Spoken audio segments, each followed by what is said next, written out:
Dr. Paul here. I am coming to you with an update that's not a usual one. My son was just diagnosed with colon cancer. He's my firstborn son. He's 37 years old. He is incredibly fit. He runs a CrossFit gym, owns a CrossFit gym. He's the least likely person you would expect to come down with colon cancer. His lifestyle's incredibly clean, how he eats, how he lives. So this came as a real shocker. There's a GoFundMe that's been started. I just wanted you to know about that. The link will be in the description.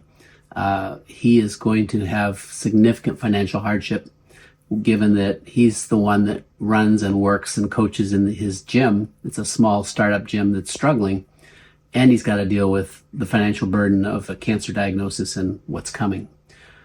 So thank you, those of you who can support this. We are going to post updated videos ongoing until we reach resolution. And the hope is that this is going to be a resource for those of you who are watching who have loved ones, or maybe you yourself have had to deal with cancer. It's a huge topic, but even though we're talking about colon cancer, there's a good chance we're going to touch on a whole lot of different things. Mainstream, alternative, you name it. So just to give you a quick little overview of what's happened so far to set the stage, and then we will be posting raw videos and all the content for you to follow this. That's slightly different, but I think it's important. And I've been wanting to post real stuff anyway since I turned in my license. So this is a good jump into that. About 4 weeks ago, he developed abdominal pain. And that went on for 3 weeks, so severe that he basically almost didn't eat for 3 weeks. The pain was that severe. He ended up in the emergency rooms the first time I heard about it. And they very quickly, through doing a CT scan and then realizing, whoa, there's something going on here near the colon, he ended up with a colonoscopy. And the GI doctor doing the colonoscopy knew immediately this was colon cancer. They could visualize a large mass in his cecum area of the colon where the small intestine meets the large intestine. So he ended up with surgery and a week plus in the hospital. He just got home today. So you're going to get these updates and get caught up here over the next week. And then we're going to just keep you updated. We don't know the staging yet. The pathology is not back, other than the fact that it is adenocarcinoma of the colon that was based on the colonoscopy biopsy. So we know that much.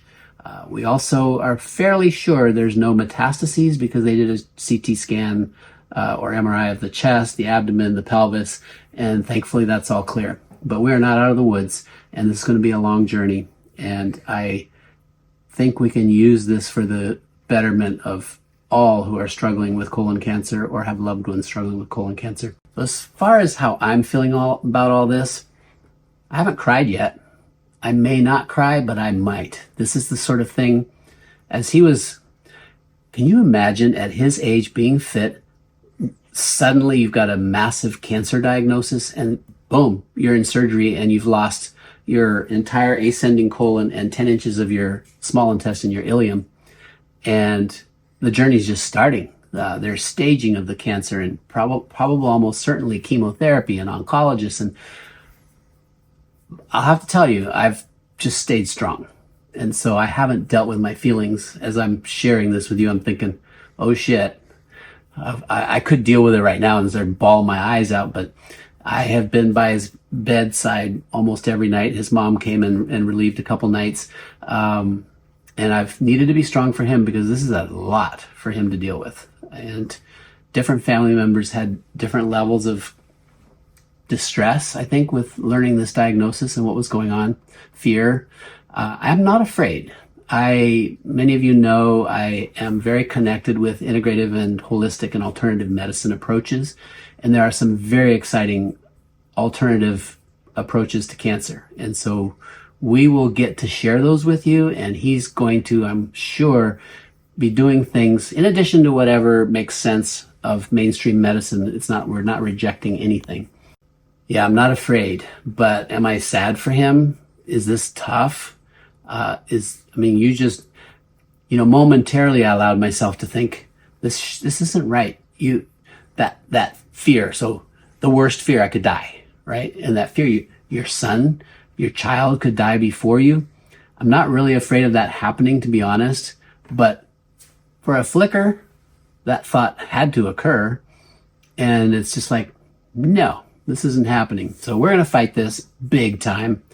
And yeah, I don't have fear. I trust that we will absolutely get through this. And if there's a silver lining in any of this, I know he's going to help a lot of people. You, us, this may be an opportunity to really get some important information out to the world. So I look forward to that and re-engaging in a more meaningful way with this community. So stay tuned, and thank you for your attention. And those of you who can support Noah, that would be awesome. Thank you so much. There'll be a link in the description. I'm Dr. Paul.